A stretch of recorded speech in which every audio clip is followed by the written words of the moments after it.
The year 2024 has been great for Educa. Educa, Educational and Cultural Advancement for Latinos, is an organization that works hard to make sure that we have organized relevant programs that will enhance the potential of the young people that we work with in the Latino and minority communities. We've been very lucky getting some grants from different organizations here and abroad, and also in New York. We have the BEA program, that is Voces en Acción, or Voices in Action, for young girls of color leaders.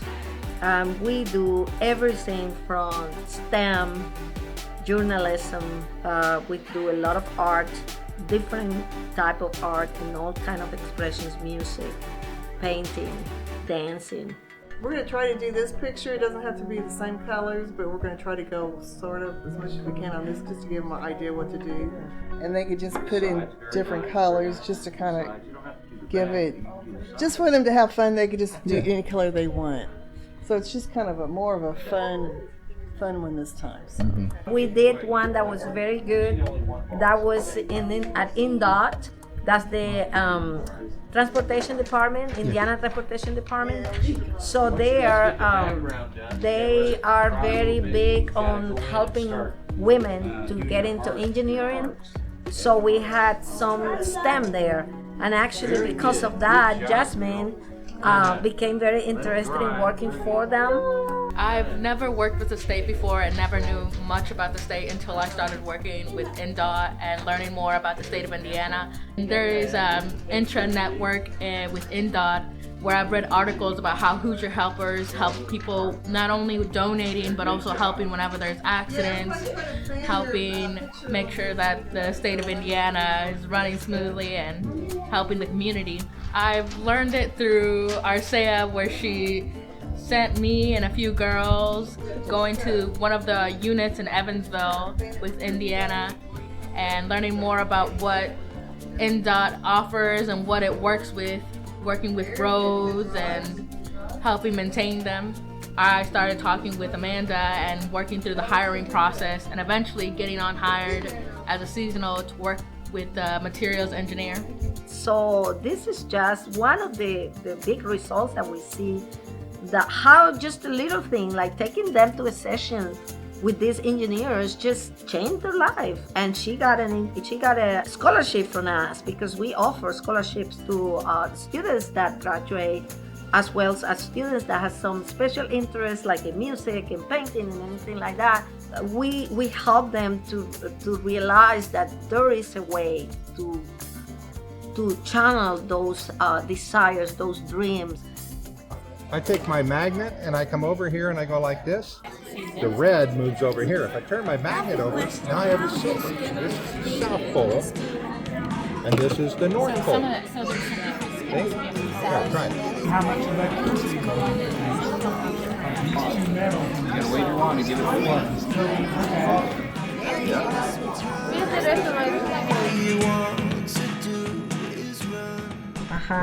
What about the photography session? Yeah, they had a photography session, so they took roles. Like a group of them were the photographers, others were the ones that helped them to do the posing. Hi, my name is Sophia, and I really like these classes because it really helped me open my horizons. And normally I would have thought before I came into this program we only do one thing, but actually we do different things every class. And it really helps see what it is sometimes when one is unsure what they want to do, or maybe one of their interests. It really helps a lot. I like the art because I get to do different styles of art and entertain myself instead of being at home on my own. I get to explore different things. I like here because we can learn more stuff, and we can I don't know how to read, so I can learn how to read in our English class or in Spanish class. We also have been involved with the girls in taking them to places where they can explore different places where they've never been before. Some of these girls have never been to a museum or the zoo or any other places here that for us it means that it will open their eyes about knowledge and potential possibilities in their future careers. We had one girl that we got involved with internship at the museum as a curator. That was great. And we had 3 girls that participated in a big event in Owensboro, and we had 2 winners. First place, one of them won a place in poetry. She won in the region, and the other girl won a prize, first place in digital media.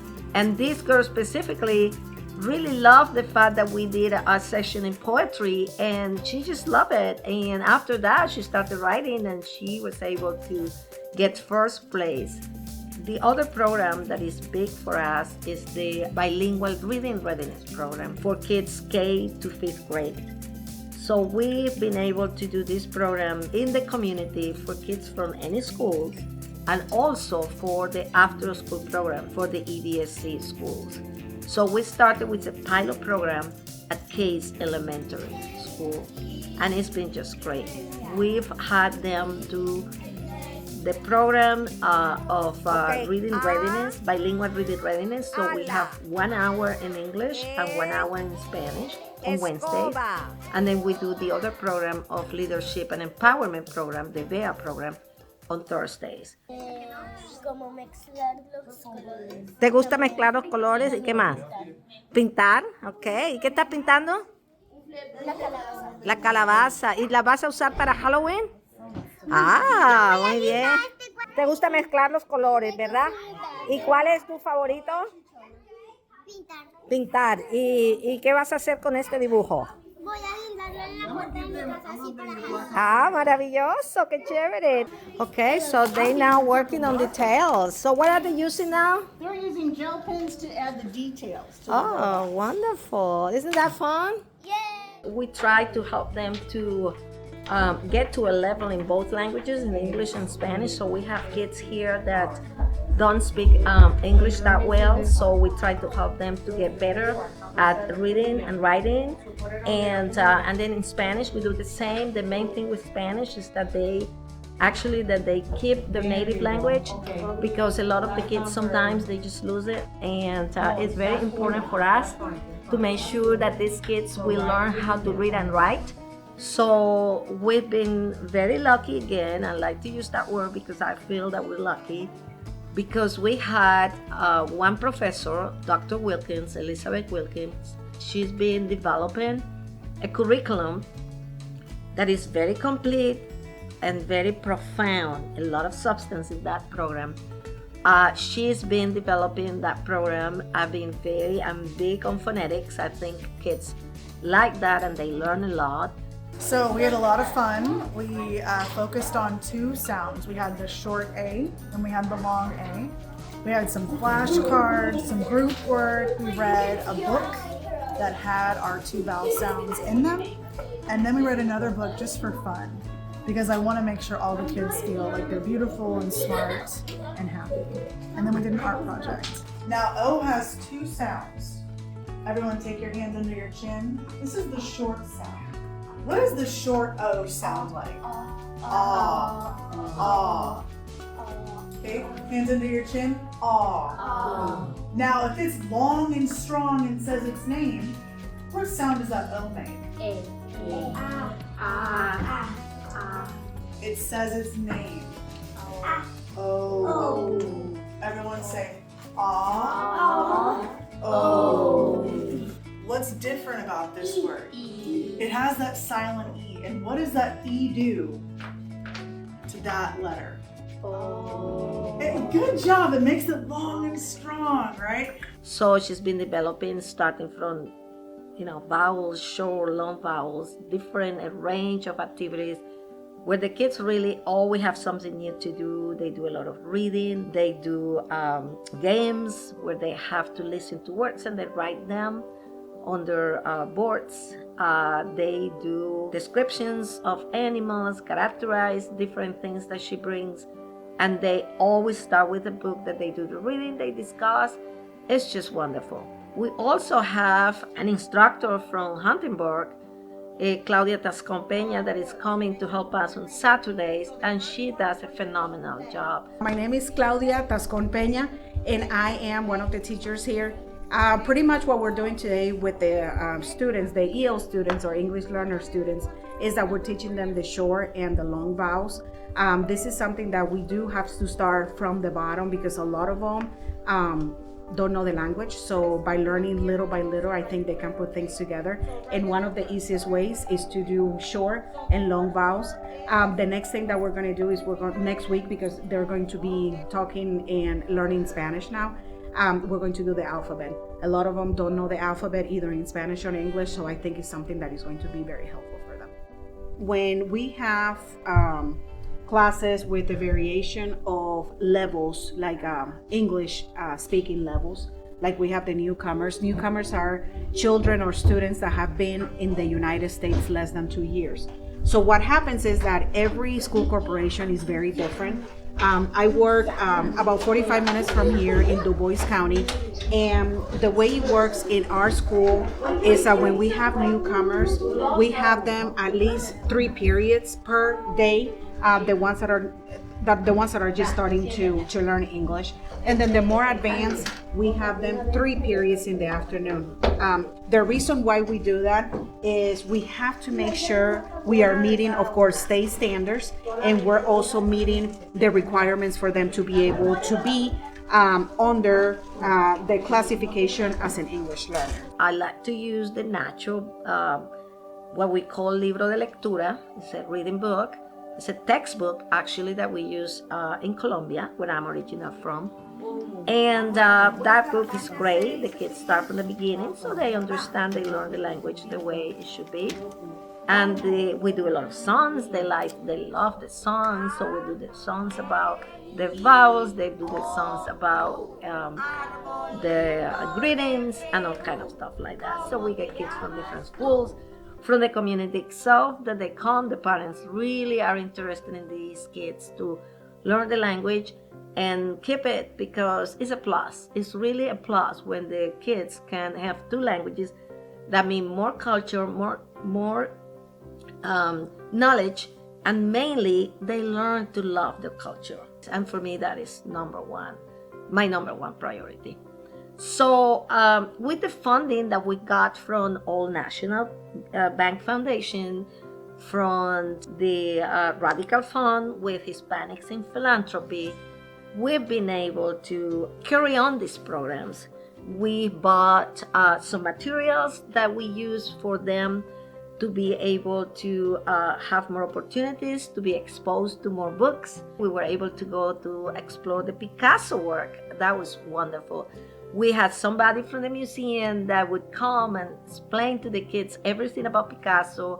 And after that, they had like a workshop, and then they had some kind of practice where they did their own paintings. We've also got a van that was donated by Old National Bank Foundation. We have the opportunity to pick up 7 or 6 kids at once. Now we have more kids being able to come to the activities because their parents, of course, they don't have the means sometimes to have a car, or they can drive, or they work too much. We've been able to have an office and share space with the Immigrant Welcome and Resource Center. That is, all those things are going to make it easier for us, more professional, more stable, and very good for the students to feel that they are at home and they have a way to be transported. With Educa, our main concern is to have relevant programs.